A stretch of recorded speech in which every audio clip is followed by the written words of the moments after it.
I'm breaking the silence in Search of Louisa, a reader's theater by Karen Lynn Grant in honor of my third great-grandmother, Louisa Marie Golay Grant, born in 1826, died in 1876. Dedicated to my family. The stage is dark. A single shaft of warm light falls upon an old wooden trunk.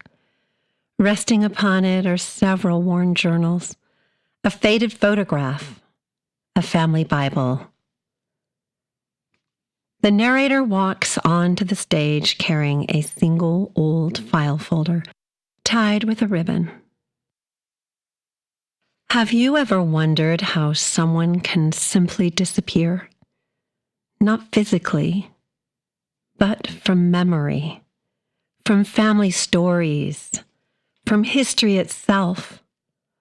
I never knew my third great-grandmother. Her name was Louisa Marie Golay Grant. She lived from 1826 until 1876.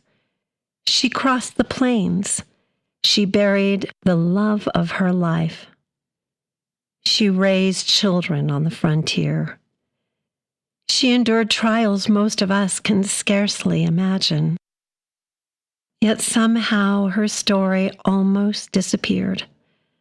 For nearly 150 years, she became little more than a name on a family tree. A birth date. A death date.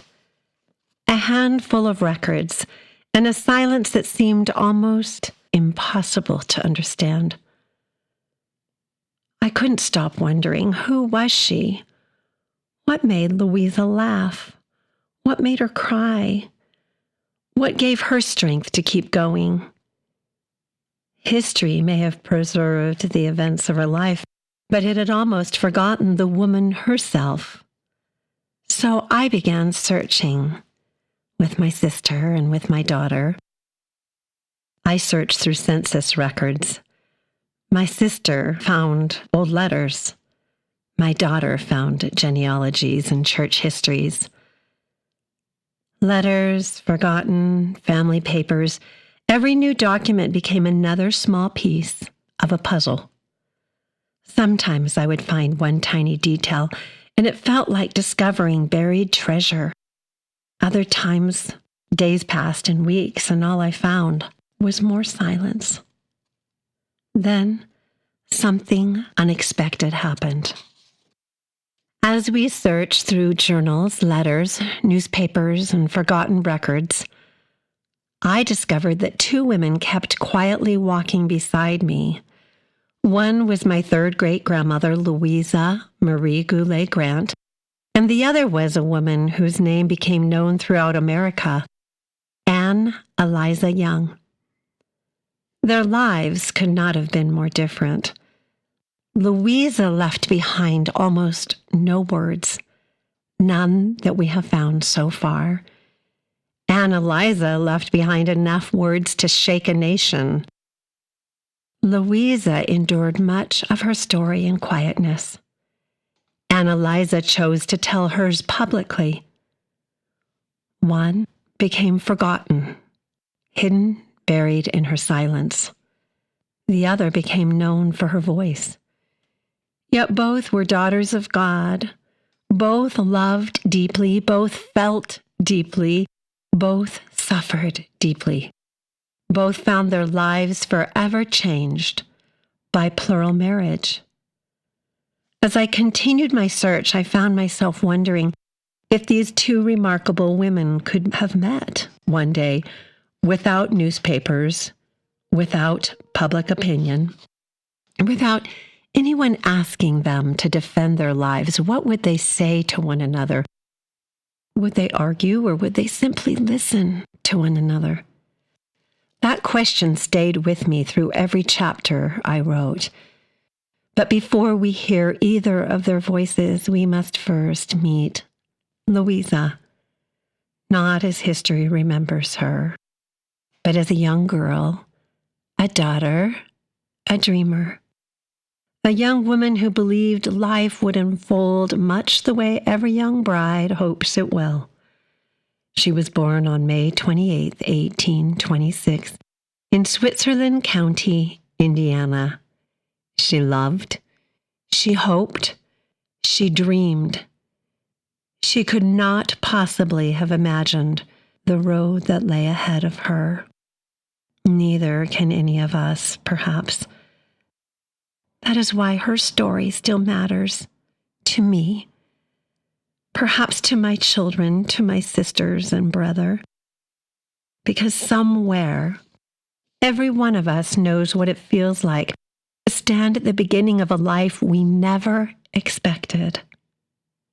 And for now, I invite you to walk beside me, beside Louisa, not to judge her, not to solve history's unanswered questions, but simply to listen, because after 150 years, it is finally time to break the silence.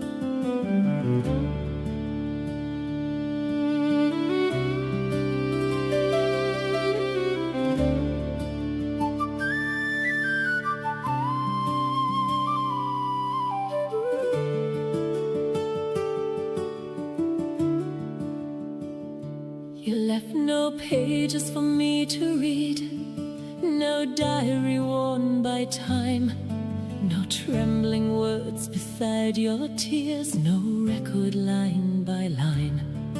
Just whispered echoes carried on from one old heart to mine. A quiet ache through generations, still waiting for its time. Some stories vanish into dust, some are hidden out of sight. But love keeps searching patiently until it finds the light. I'm breaking the silence, not to rewrite yesterday. I'm breaking the silence, so love can finally have its say. For every tear that history never learned to see, I'm holding space with mercy for the woman you used to be. Though your song was never written, though your story went unsung, I'll sing it now with tenderness until your silent heart is known.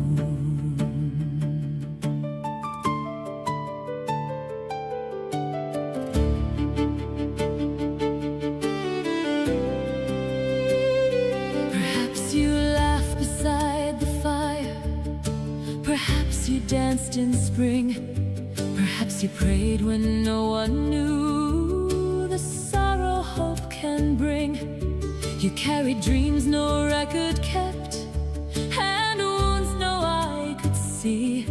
Yet somewhere heaven counted them, though earth forgot to see. Some burdens never find their voice, some hearts are never heard. But compassion learns to listen, even without a word. I'm breaking the silence, not to place the blame on anyone. I'm breaking the silence for a journey quietly begun. For every dream that disappeared, for every unanswered prayer, I'm gathering forgotten pieces with compassion, love and care. Though your song was never written, though your story went unsung, I'll sing it now with tenderness until your silent heart is known.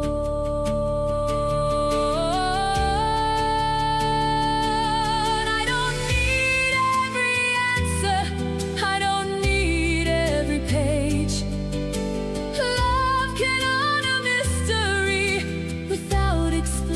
Pain. History remembers moments, heaven remembers souls. Perhaps that's why forgiveness has always made us whole. One day, beyond the veil of time, when every tear is gone, you'll tell the story in your voice, the one we've waited on. I am breaking the silence with compassion as my guide. I'm breaking the silence, leaving judgment far behind. For every voice forgotten, for every heart concealed, love becomes the language where every wound is healed. Though your song was never written, though your story went unsung, its melody lives on inside the hearts of those you've touched. I'm breaking the silence, so love